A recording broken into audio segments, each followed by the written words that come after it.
I get the most fired up when I'm bouncing ideas off other people. So when you're creating in collaboration, it kind of brings the stakes down a little bit and brings the fun up. Today, I'm thrilled to be sitting down with Lynn Harris, the founder of Gold Comedy, a comedy school, professional network, and content studio where women and non-binary creators grow their comedy careers. The gap was there were not enough women in comedy. I can do comedy and try to make the world a better place at the same time.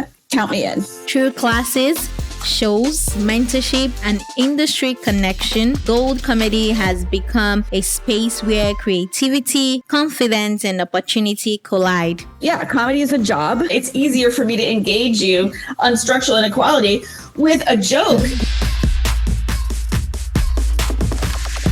Lynn, welcome to the show.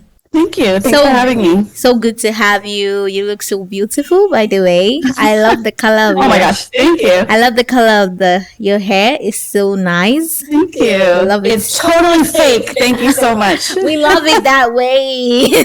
We love it that way. Okay, let's start from the beginning. What first drew you to comedy? And when did you realize that it was more than just something you loved? Great question. The thing that first drew me to comedy is comedy. In other words, comedy is fun. It's just fun. It's appealing. It made me laugh. Laughter is good. There was nothing deep about it. At the beginning, when there were just funny TV shows on in my house when I was a kid, Carol Burnett, The Muppet Show, I Love Lucy. It made me feel good, to laugh. And my parents and I laughed together. My friends and I laughed together. It's like full stop. Comedy is doing its job in those cases, right? So I was just drawn to it, and I did comedy-related things in various ways for a while for the fun of it. And then I gradually, as whether it was part of my studies or whether it was just the part of my kind of professional development, I learned that actually there's a whole field out there and a whole lot of thinkers and leaders out there who talk and think a lot about the power of comedy to help drive social change. So I thought, oh, wait a minute. I can do comedy and try to make the world a better place at the same time. Count me in. So you have built Gold Comedy, right? You've built it. What gap did you see that you felt like this needed to be fixed and this needed to exist? The gap was there were not enough women in comedy. And that was not the women's fault. So it wasn't just that more women needed to go do it, which of course that is the solution, but it wasn't the women's fault. The comedy has been for many years and still is to a large degree, less, but it still is gatekept. It is an industry that has long been dominated and defined by men. And when comedy is defined, or anything is defined by men, it's not made for women. So it was the prevailing notion for decades has been that men are comics, and if there are women around, they're the female comics. They're the other comics. We're the comics. They're the other comics. And so what that leads to, and that's, it's the comedy version of the type of gender discrimination or gender imbalance that exists in so many other industries. So it's certainly not the only industry that has this problem, but it's a problem because comedy is a job. Women are people, so it's an economic issue for the women who are, by whatever means, kept out of professional success, just like they are in other careers and other industries. But also, comedy is a cultural force, so it matters who makes it. When only one group of people are making it or dominating it, then you're not actually, comedy isn't as good as it could be, and it's not actually creating the content at the level of breadth and power that it should be and could be. All right, with all you've said, why do you think that women hesitate to be in the comedy industry or even in humor spaces? because it has not been set up for them. It's not, in other words, it's not like our deficiency. It's that when we show up to try, like, let's say you show up, you're like, you know what? I've always wanted to try comedy. I'm going to go to an open mic. And you go, and this is not always the case, but it has frequently been the case. You go, and you're the only woman in the room. And at best, no one introduces themselves, says hello, laughs at your jokes, pays attention when you're on stage. You know, that's not, it's not a welcoming, it's not like our problem. It's not like, oh, if we just had more confidence. It's that the spaces haven't been constructed for us to start or to succeed. So women, if they, and again, it is getting better, but it's not better enough. So when women try and or get inspired to do it, of course women succeed at it. We can name a whole lot of women who have succeeded at it, obviously. But it's, and comedy is hard for everyone. But when the spaces and styles are controlled and defined and dominated by people who are not women, then it's harder for us to carve out our own spaces, or not our own. It's harder for us to expand the space, to include us. And so it's women also. As with other industries, women also start and then find out that they can get only so far, or they start and they find out, wow, the only way I can make real money doing stand-up is by touring. But when I tour, I'm the only woman on the tour, and it's not safe, you know, or I can't get jobs because club managers say, oh, you know what? Sorry, I already have a woman in the lineup. You know, so it's not like what's wrong with us. It's what's wrong with the industry and what's wrong with the people. Why can't we have 2 women in the lineup? Why can't we have 3 women in the lineup? Why should it be just 1 woman? I agree. Why can't we have 9 women on the Supreme Court? Like, there's really no reason. Why? You know? It feels like they're doing us a favor by having one of us in the midst of all of these, or, you know, exactly, just sprinkle the women in those industries. But I hear you, and I hear you correctly. And let's get into comedy. You once said a powerful statement that comedy is power, right? Because when you make people laugh, you make people listen. Can you unpack that for us? Sure, great question. Comedy can be a delivery system. Or unlocks difficult conversations or conversations about difficult topics, because it can be sort of a sneaky, fun way in to talking about issues that if someone gets lectured about, they shut down, or if someone gets scolded about, they shut down. If a comic is able to, in an authentic and entertaining way, point out injustices, maybe personal takes on unfairness or inequities, or just funny takes on structural inequality. Like, if I say structural inequality to you, that's not, like, we know it's a problem, but you're not laughing, you know? So I can't really, it's easier for me to engage you on structural inequality with a joke that paints a picture of what do I mean structural inequality? What does that look like? How does that relate? How does it affect both of us? Yeah. And when someone is laughing, their defenses are down. When someone's laughing, they have something in common with the person who just made the joke, because they both followed them from the setup to the punchline. They're both they're like, it's a nonverbal conversation between the two of them. Between the comic and the audience. So it's not magical. It's not gonna, like, if comedy could change everything at the drop of a hat, we wouldn't have the president that we have, right? But so, like, it doesn't, it's not, but it is a powerful tool for shifting hearts, minds, opinions, and even actions. Yeah. Oh, all right. Thank you so much for this eye-opening about comedy. So let's talk about career growth and building, right? You have built gold comedy, and I see that gold comedy is not just about funny, it's not just about comedy, it's also about careers, about growth, and about creative growth, and about side hustles, right? How did that bordered vision come together? Because you have different sides of it. How did it come together to be gold comedy? Over time, it came out of the idea of, okay, for all of the reasons I told you, we need more women in comedy. For the women, for comedy, for the world. And So over time, I started thinking and experimenting. Okay, well, how do we, get more women into comedy, and not just stand up, all kinds of comedy, right? TV writing, sketch, whatever it is. Yeah. And comedy is hard for everyone. How do we make it easier for women to get the skills, build the professional? You always need professional networks in any business. You need skills, you need professional networks, and you need time, and you need opportunities to improve. So how do we provide? So if that's how we create success, how do we provide that in a space that is, unlike many other comedy spaces, has no bro vibes, and is welcoming and supportive while still being challenging. And in comedy, you can kind of learn to write jokes or whatever it is all day long, but you can't really grow your career without actually creating things, without making stuff that you put out into the world.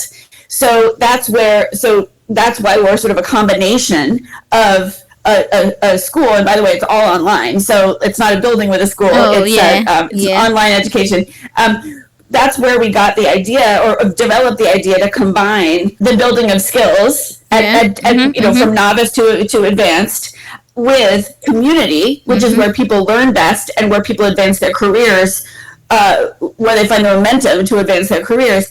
And a content studio, because we provide opportunities for our members to make content, and we support our members in distributing content. So, and then that becomes marketing. And so we try to deliver on all of the different aspects that you need to succeed in your career, or even in a creative side hustle. Okay, I like to ask: is there like a creative studio, a content studio, a physical content studio? Oh, that no, but what we do is, we don't need it. Like, we're not a production house, right? So we don't have, like, we're not like, oh, you can shoot that over here at Gold Studios. But what we do is we make it easier. We provide people the resources and the opportunities to make stuff. So, for example, we have teams. We recruit teams to create digital sketches, and so we assemble the teams for them. It's hard to be like, I'm going to make a sketch team. Like, that's hard. We do the assembly for them. And we also provide them a small stipend to offset the cost of shooting their sketches. And we provide mentoring for the process of writing and shooting and editing their sketches. And we provide the distribution platform, which is so that's, so we have sort of everything but the physical studio. And so we also help them if they need, like, we got to shoot a sketch in a restaurant, then we can help amplify the request for who can let us use their restaurant at an off hour. Okay. So we do everything but literally provide them the camera equipment and studio space. Okay. All right. Thank you so much for that. Right. Sure. Let's talk about career building. Right. Sure. I would like to ask, for creators who want to delve into comedy but they don't see themselves as funny, right? What perspective would you like to share with them? Yeah, I hear that a lot, and there's two important things. One is, I like to ask people, well, what do you think funny means? Like, what does that mean to you? Or do you have a favorite comic whose style is completely unlike yours? That's fine, or do you have the idea that comics have to be, loud, confident, like have it not hurt when you bomb, have it like, no, comics are, many comics are shy, many comics are not at all confident. Not all comics are stand up. It's just what they do. Yeah, or any or TV, writers' rooms for TV shows. Like, there's no one character type at all that it takes to do comedy. There's a place for everyone. Everybody. Any kind of personality, any kind of style. Yeah. Whatever your personal style already is the style of comedy. You don't have to change anything about who you are to do a certain kind of comedy. And also, it just takes work. It doesn't take, you don't just show up funny. It takes work. Yeah. So it takes practice, like any career, any skill, it takes practice. That's one thing. So there's no one way for comics to be. The other thing is, a lot of people are drawn to comedy, but they're not necessarily drawn to performing. And that's also fine, because when we're doing the sketches, we need a producer, we need an editor, we need someone to do lighting and sound. We need, there's so many other aspects of creating a comedy item, a comedy product that involve people who are not telling jokes and who are not on stage, but who still want to be near comedy and have a comic sensibility, like editing for comedy, but who aren't performers. And so there's so much room for everyone who just wants to be near comedy somehow. There is room for you. What shift happens when a creator doesn't build in isolation, when he builds in a community? Like what you've created with Gold Comedy, right? What shift happens for that creator? That's a great question. I mean, there is some comedy, to be sure, like there's a lot of stuff you can do by yourself. You know, it's like you can create funny TikToks that are just you. People have great success doing that. But I really can't think of any job or goal that you can do better alone. You know, I can't, because when you're in community, you have feedback, you have support, you have even challenging feedback makes you better. You know, you have other people who, even if you're not talking about it all the time, that you know are going through the same things as you. You have, you just don't feel alone, and not feeling alone is like the foundation for all sorts of success. So it's not unique to comedy, but comedy is for sure itself very collaborative. And so like I for one, you know, I enjoy writing things by myself. It's fine. I'm an only child. I'm good. It's fine. But I don't get fired up. I get the most fired up when I'm bouncing ideas off other people. And I think you're more, honestly, the last thing I'll say about that is I think you're more open to quote unquote failure when you're with other people. So it's kind of like the whole there's no bad ideas in a brainstorm thing. Like if you're just batting ideas around with other people, you almost kind of don't care if you toss out an idea that doesn't get used, because at that point you're working together to create a product. It's not just like, did I get a laugh on that one idea or not? Like it actually kind of, like, people still care if their jokes are good, but like, or well received, but of course, but it sort of spreads out the responsibility for you to deliver more than someone else. And so when you're creating in collaboration, it kind of brings the stakes down a little bit and brings the fun up. As the more people come together to do things, the better it is sometimes. Yes. And you know the saying that says, if you want to go far in life, go together. But if you want to just So we see that you are building Gold Comedy as an inclusive, creative ecosystem, right? Why is that so important to you? It's important to me because that's the best kind of ecosystem for anything, first of all, right? And it's important to me because comedy is important to me. And it's important to me because comedy has not historically been that kind of ecosystem. Okay. And again, it's changed a lot since I did stand-up in the 90s, but it has not changed enough. So the more inclusive an ecosystem comedy is, the better comedy is, the better off its creators are, and the better off a world that is really affected by comedy is as well. Well, how long have you been in comedy? What year did you start comedy? In one way or another, since 1990. Wow, that's a long probably time. before that, because I did it in college and high school too. So we're talking the 80s. Wow.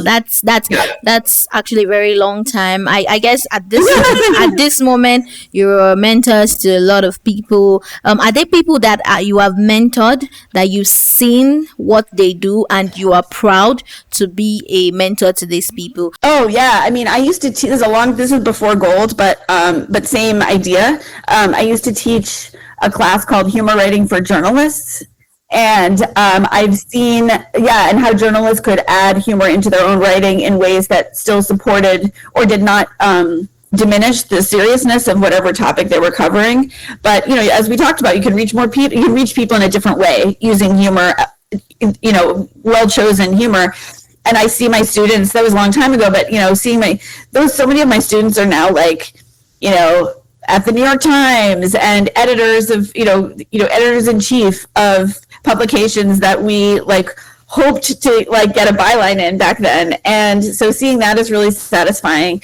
And also, at Gold, of course, seeing people who came, I'm thinking about one woman named Rocky who lives in North Carolina, not near a big city, a little near, but not near a big city, not near like a comedy city, and like New York or Los Angeles. And she came to us saying like, and she was retired, but she was a retired high school art teacher retired young, like she was in her, she's like in her early 50s or maybe 50. And she came to us saying, I know I'm funny, but I don't know how to do this. Like, what do we do? And she started taking our classes and being part of our community. And a couple of years later, I finally met her because she traveled to New York because she was appearing in a solo show festival here in New York that was actually an output of one of our classes. And she was funny. She was funny the minute she showed up, but she couldn't have done that without putting in the work. And so she's hilarious. I mean, she's really funny. But again, she didn't know how to, it was like a blob. She didn't know how to like organize her funny and deploy it, in the ways that would be most effective. And she worked so hard. And now she's continuing to develop her solo show. She's developing a web series. She writes for a sketch team near where she lives. Like, this is her next phase of life. Nice. Love to hear that. I love to hear that your work has impacted a lot of people and all of that, right? Your work also, like, beautifully connects inclusivity and social change, right? How can humor become a tool for deeper conversations? It starts with listening. There's many ways that we talked about this. There's many ways that comedy can be comedy about social issues can be an effective way of engaging people on those issues. But there's something that is less direct than that is also very important. Yeah. Which is when you and it's again, I'm talking about all kinds of comedy, but let's take the example of stand-up. If you're a white dude and you go and you hear stand-up, and the stand-up on stage is, let's say, a Latina woman or a Black trans performer, someone who is just not like you, right? And basically, when they're doing stand-up, the social contract that you have is that they talk for 10 minutes and you listen. And imagine, you're a white dude, and you may be a really nice white dude, but you have not grown up with the message, with the idea that you're supposed to listen to women of color. That's not how white dudes are raised. I mean, most, right? That's not how. Let's just say that's not the message that society sends you. So, you went out for a night of comedy, and it turns out you actually. Something pretty transformational happened, but you didn't even know it because you were laughing. You're listening to a woman of color talk. That's huge, And so when that happens over and over and over and over and over, it does change. That's also what I mean by when you make people laugh, you make people listen. It doesn't have to be about an issue. It doesn't have to be about social change. Just by showing up, it can help change your beliefs about who you listen to, who's important, who has power, just by listening to some jokes. It's pretty huge. It's pretty huge, actually. Let's talk about some challenges you faced while building Gold Comedy, right? I know it's not a straight path. It's not a straight path. What were some of those challenges that you faced, and what way were you able to come out? And this is for somebody who is listening that want to build a career path in comedy as well and want to, build a platform. So they would like to hear your story. Sure. There's building a business, and then there's building a comedy platform. I felt like I knew how to build a comedy platform. In other words, I produced a lot of things, and producing to me is just like bringing together the right people to do the right things in an organized way, whatever you're producing. And so that I had a good sense for, and I had a good sense of what was wrong in comedy. So once you know the problem, once you identify a problem, it's easier to figure out, okay, well, how do we fix it? And we talked about that. And that's also sort of the job of a producer. Yeah. What was more challenging was that I had built brands, I had produced things, but I never actually built a business. And that involves just a different set of skills. So that one I had to learn by doing. And I think that's much harder to me. And what I would say to people who are curious about comedy or curious about a business, it's not the most important advice that you can get, but the most important advice that I can offer is just find your people. For a long time, I tried to like hang out with other tech founders, but I'm not a tech founder. Like, or I tried to hang out with other just like general or like other women founders, but who were founding businesses completely different from mine. And I'd be like, why do I feel out of place? And it was because they weren't my people, and that's fine. And the same is when you're building a customer base. Not everyone is your customer.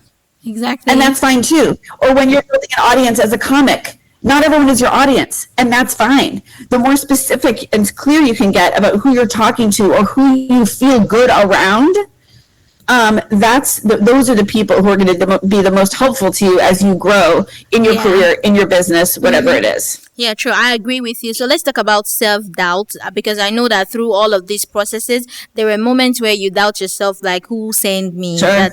Who sent you to do this? Like, why am I doing this? Right? How did you get through this phase? Especially as a creative person, as a founder, there are those moments, and you just spoke about how you were friends with like tech founders, and you then found out that is not who you are. That's not where you're supposed to be, right? I know those were moments for you too. How did you come out of self-doubt? Did you ever doubt yourself too as well?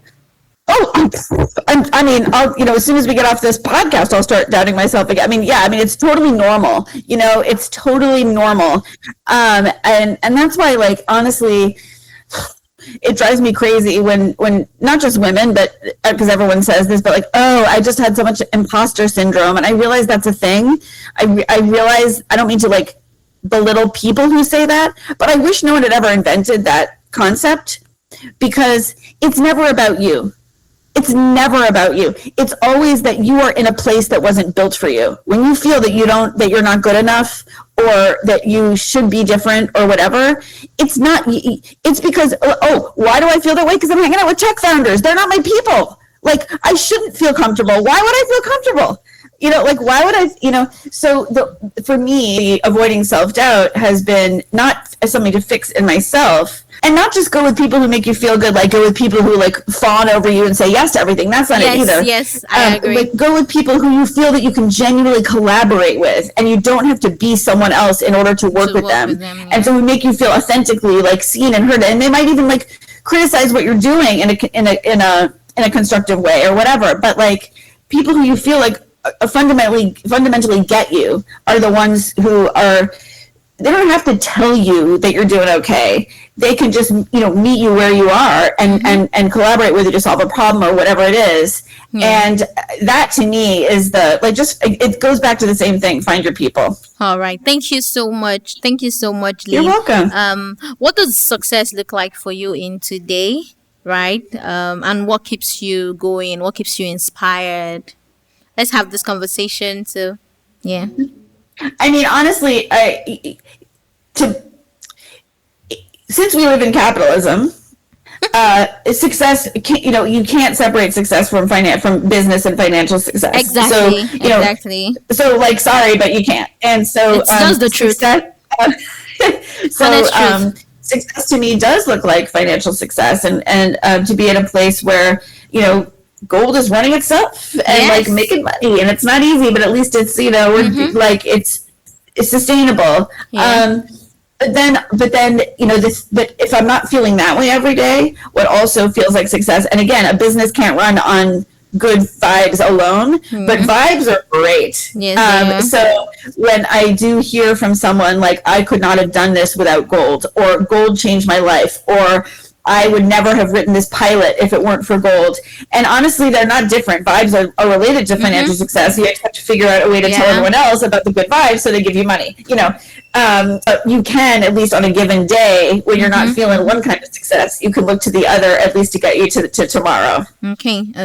So what keeps you going? What keeps you inspired? People saying that they love gold, but they don't have to say it to me. I think when people make a thing, that they couldn't, it's not just like, talking about, oh, now I feel like I'm better at joke writing. Great. I mean, absolutely, that's great. But when people are like, hey, yeah, you know what? I'm going to take your solo show class because I'm ready. Or I just shot the first act even of the first scene of my web series that I started with you. Like, even just when you actually do the thing and make it, even if it's not the whole thing or not the only thing, that knowing that people are doing that because of something that we put out into the world is really just there's nothing like that. Okay, so we're closing now. What would you say to someone who is afraid to put themselves and their voice, humor, or ideas out into the world? So being afraid is normal, and it's not a reason not to. It's just a feeling. It doesn't matter. You can be afraid. That's fine. Feel however you want. But there is a place for you. If you're curious about comedy, there is a place for you. And there's a place for you that you can find without changing anything about yourself. You don't have to be louder. You don't have to be less shy. You don't even have to perform. But if you're drawn to comedy and you're good at tech, oh my God, we need you. We need you to be to be a gearhead who like works on the set. We need you in editing. We need you on lighting. Or we need you doing social media for us, whatever it is. Like, you don't have to, there's no one kind of person, and there's no one kind of job. There's no one kind of role. So if you're curious, find people you feel comfortable with. You don't always have to go to open mics with a lot of white bros, right? You can, but you don't have to. So you can find your people, you can find your place, all the while being true to yourself. Yes. All right. Thank you so much, Lynn. I really appreciate this conversation. I have learned a lot from this conversation. I've learned so much, learned the fact that comedy is really important and comedy is powerful. Comedy also helps for social change. Comedy also helps even lighten up the room before you have serious conversations. Comedy helps you. And also, how to be true to yourself, how to know your community and stay true to your community as well, and know what works for you as an individual. So before we wrap this up, you see, I've been listening and I've been taking notes of what you've been great, saying. All right. So before we wrap up, right, I would like to know where listeners can connect with you, how they can connect and know more about Gold Comedy. Thank you. You can find us at goldcomedy.com. You can find us on Instagram at goldcomedy, just GOLD. And I will also say that, since we're primarily online, we have lots of followers and students and members who are from all different time zones on all different continents. So even if our 7 p.m. Eastern time class doesn't work for you, we have hundreds of hours of on-demand content. And all sorts of things that you can do asynchronously. So, just feel free to explore and find out what works for you and your time zone. All right. Thank you so much, Lynn, for this conversation. Thank you for being here. Hello, everyone. I hope you learned one or two from today's conversation with Lynn. It's still She Create Podcast. Keep streaming, keep liking, and keep commenting on the podcast. And till we meet on next episode, you just stay jiggy and make sure you're happy, and make sure you listen to comedy, and make sure you embrace humor, embrace comedy wherever you find yourself. And if you also want to get into comedy, step into it. Don't hold back. Yes. So thank you so much for listening to today's episode on She Create Podcast. Do have a great day. Whatever time you listen to this podcast, take care and bye-bye. Mwah.